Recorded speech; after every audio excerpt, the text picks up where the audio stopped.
मस्जिद नबवी का एक कोना था और एक बंदा वहां बैठ के दुआ मांग रहा था। उसके दुआ के लफ्जों पर गौर कीजिए, ऐ अल्लाह मैं तुझसे इसलिए मांगता हूं कि तू मेरा अल्लाह है, तेरे अलावा मेरा है भी तो कोई नहीं। तो ये वो दुआ मांग रहा था और मस्जिद नबवी के कोने में बैठा था। हुजूर ने देखा तो एक सहाबी से कहा, वो जो दुआ मांग रहा है उसको जाके बता दो तुम्हारी दुआ कबूल हो गई है।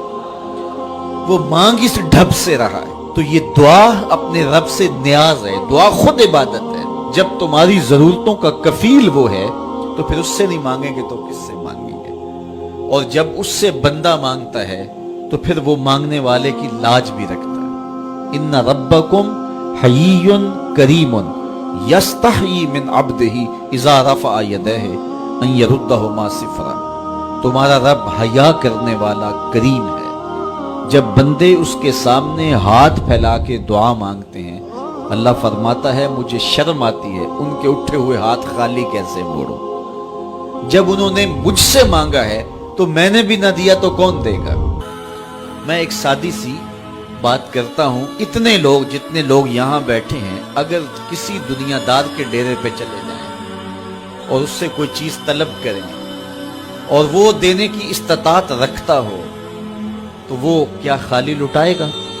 वो कहेगा इतने लोग आगे हो तो डेरादारी की शान के खिलाफ है कि मैं इनको खाली लुटाऊं। तो जब ये दुनियादार खाली नहीं लुटाता तो रब कैसे खाली लुटाएगा। जब बंदे उसकी दहलीज पे चल के आ जाएं तो वो बंदों की जरूरतों का कफील है और उनके हर दर्द को जानता है और उनकी जरूरतों को पूरा करता है। उलमा ने कहा दुआ हर सूरत कबूल होती है। या तो ये है कि फौरन कबूल हो जाती है, जो मांगा फौरन मिल गया, और कभी ऐसा होता है कि फौरन नहीं मिलता, हिकमत होती है और फौरी देना मुनासिब नहीं होता तो उसको फौरी नहीं दिया जाता, लेकिन दुआ बाद में कुछ अरसे के बाद उसकी डिमांड पूरी कर दी जाती है। और कभी ऐसा होता है ना फौरी दिया जाता है ना बदेर दिया जाता है, उस दुआ को जखीरा कर लिया जाता है और हशर के दिन उसका बदला दिया जाएगा। और रिवायत में आता है हशर के दिन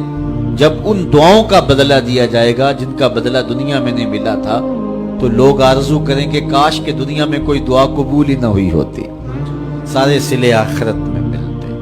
अल्लाह अकबर। कभी ऐसा होता है जो मांगा जाता है वो नहीं दिया जाता, उसके बदले में कुछ और चीज दे दी जाती है जो उसकी जरूरत होती है और जो उसके लिए मुनासिब होती है। वो कुछ और मांग रहा होता है लेकिन अल्लाह अपनी हिकमत के तहत उसे कुछ और अता कर देता है। बाहर सूरत दुआ कबूल होती है और बंदों के उठे हुए हाथ अल्लाह पसंद करता है।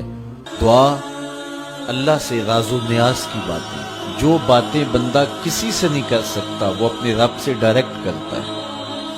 अपने दिल के सारे दुखड़े अपने रब की दहलीज पे रखता है और अपनी सारी जरूरतें मालिक की चौखट पे रख देता है।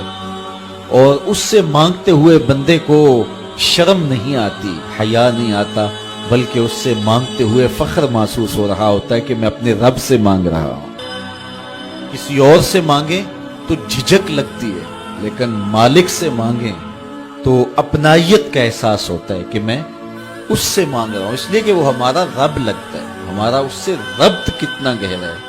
आज ये भी बहस चलती है नहीं मांगना चाहिए, फलां वक्त में नहीं मांगना चाहिए। तो वो कहता है मुझसे मांगो, जब भी मांगो, मेरा दस्ते करम तुम्हें देने पे आमादा है।